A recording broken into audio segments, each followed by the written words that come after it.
ओम श्री परमात्मने नमः। अथ श्रीमद्भगवद्गीता अथ प्रथमोऽध्यायः। धृतराष्ट्रोवाच धर्मक्षेत्रे कुरुक्षेत्रे समवेतायुयुत्सवः मामकाः पाण्डवश्चैव किं कुर्वत संजयः। संजय उवाच द्रष्टा तु पाण्डवानीकं व्यूढं दुर्योधनस्तदा आचार्यम् उपसंगम्य राजा वचन ब्रवीत। धृतराष्ट्र बोले, हे संजय, धर्मभूमि कुरुक्षेत्र में इकट्ठे हुए युद्ध की इच्छा वाले मेरे और पांडु के पुत्रों ने क्या किया। इस पर संजय बोले, उस समय राजा दुर्योधन ने व्यूह रचना युक्त पांडवों की सेना को देखकर और द्रोणाचार्य के पास जाकर यह वचन कहा, पश्येतां पाण्डुपुत्राणाम् आचार्यमहतीं च मूम व्यूढां द्रुपदपुत्रेण तव शिष्येण धीमता अत्र शूरा महेश्वसा भीमार्जुनसमायुधे युयुधानो विराटस्य द्रुपदस्य महारथः। हे आचार्य, आपके बुद्धिमान शिष्य द्रुपद पुत्र धृष्टद्युम्न द्वारा व्यूहाकार खड़ी की हुई पांडव पुत्रों की इस बड़ी भारी सेना को देखिए। इस सेना में बड़े बड़े धनुषों वाले युद्ध में भीम और अर्जुन के समान बहुत से शूरवीर हैं, जैसे सात्यकी और विराट तथा महारथी राजा द्रुपद, धृष्टकेतुश्च केतानः काशीराजश्च वीर्यवान् पुरोजित कुन्ती भोजश्च शैव्यश्च नरपुंगवः युधामन्युश्च विक्रांत उत्तमोजाश्च वीरवान् सौभद्रो द्रौपदेयाश्च सर्व एव महारथाः।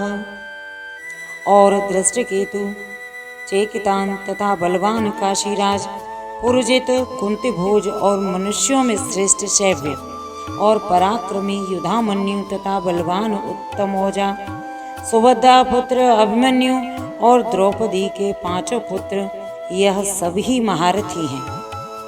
अस्माकं तु विशिष्टा ये तन्निबोध द्विजोत्तमा नायका मम सैन्यस्य संज्ञार्थं तान् ब्रवीमि ते।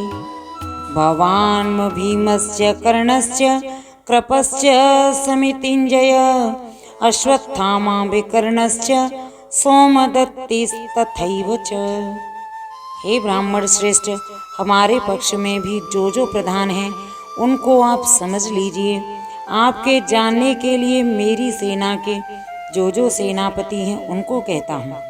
एक तो स्वयं आप और पितामह भीष्म तथा कर्ण और संग्राम विजयी कृपाचार्य तथा वैसे ही अश्वत्थामा, विकर्ण और सोमदत्त का पुत्र भूरिश्रवा, अन्ये च बहवः शूरा मदर्थे त्यक्ति जीविता नानाशस्त्र प्रहरणाः सर्वे युद्ध विशारदाः अपर्याप्तं तदस्माकं बलं भीष्माभिरक्षितं पर्याप्तं त्वदमेतेषां बलं भीमाभिरक्षितं।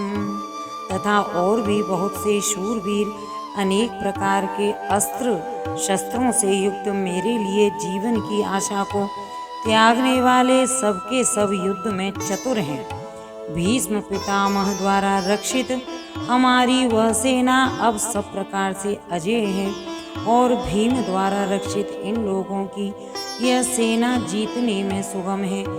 अयनेषु च सर्वेषु यथा भागमवस्थिताः भीष्ममेवाभिरक्षन्तु भवन्तः सर्व एव हि।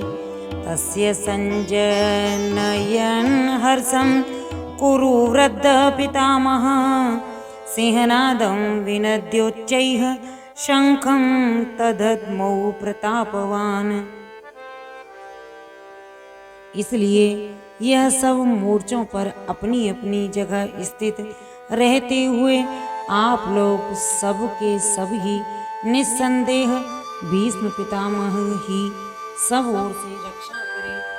इस प्रकार द्रोणाचार्य से कहते हुए दुर्योधन के वचनों को सुनकर कौरवों में वृद्ध बड़े प्रतापी पितामह भीष्म ने उस दुर्योधन के हृदय में हर्ष उत्पन्न करते हुए उच्च स्वर से सिंह की नाद से समान गर्ज कर शंख बजाया।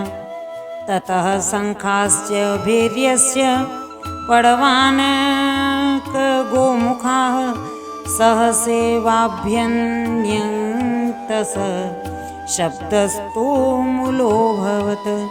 ततः श्वेतैर्हर्ययुक्ते महति स्यन्दने स्थितौ माधव पांडवश्चैव दिव्यै शंखौ प्रदध्मतुः। उसके उपरांत शंख और नगारे तथा ढोल मृदंग और सिंह आदि बाजे एक साथ ही बजे। उनका वह शब्द बड़ा भयंकर हुआ। उसके अनंतर सफेद घोड़ों से युक्त उत्तम रथ में बैठे हुए श्री कृष्ण महाराज और अर्जुन ने भी अलौकिक शंख बजाए। पांजन्यम ऋषिकेशो देवदत्तम धनंजयः पौंड्रम दद्मौ महाशंखम भीमकर्माभ्रकोदरः। अनंत विजयम राजा कुंतीपुत्रो युधिष्ठिरः नकुलः सहदेवस्य सुघोषमणिपुष्पकौ। उनमें श्री कृष्ण महाराज ने पंचजन्य नामक शंख और अर्जुन ने देवदत्त नामक शंख बजाया। भयानक कर्म वाले भीमसेन ने पौंड्र नामक महाशंख बजाया। कुंती पुत्र राजा युधिष्ठिर ने अनंत विजय नामक शंख और नकुल तथा सहदेव ने सुघोष और मणिपुष्पक नामक वाले शंख बजाए। काश्यस्य मेघाश्वशः शिखंडी च महारथः धृष्टद्युम्नो विराटश्च सात्यकीश्चापराजितः।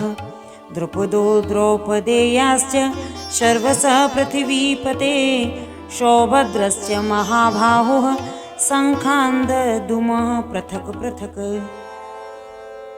श्रेष्ठ धनुष वाले काशीराज और महारथ शिखंडी और दृष्टद्युम्न तथा राजा विराट और अजय सात्यकी तथा राजा द्रुपद और द्रौपदी के 5 पुत्रों और बड़ी भुजा वाले सुभद्रा पुत्र अभिमन्यु, इन सब ने हे राजन अलग अलग शंख बजाए।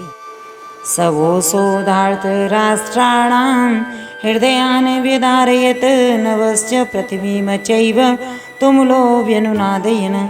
अथ व्यवस्थितान् दृष्ट्वा धार्तराष्ट्रान् कपिध्वजः प्रवृत्ते शस्त्रसम्पाते धनुरुद्यम्य पाण्डवः। ऋषिकेशं तदा वाक्यम् इदमाह महीपते सेनयोरुभयोर्मध्ये रथं स्थापयाम्येच्युत। और उस भयानक शब्द ने आकाश और पृथ्वी को भी शब्दायमान करते हुए धृतराष्ट्र पुत्रों के हृदय विदीर्ण कर दिए।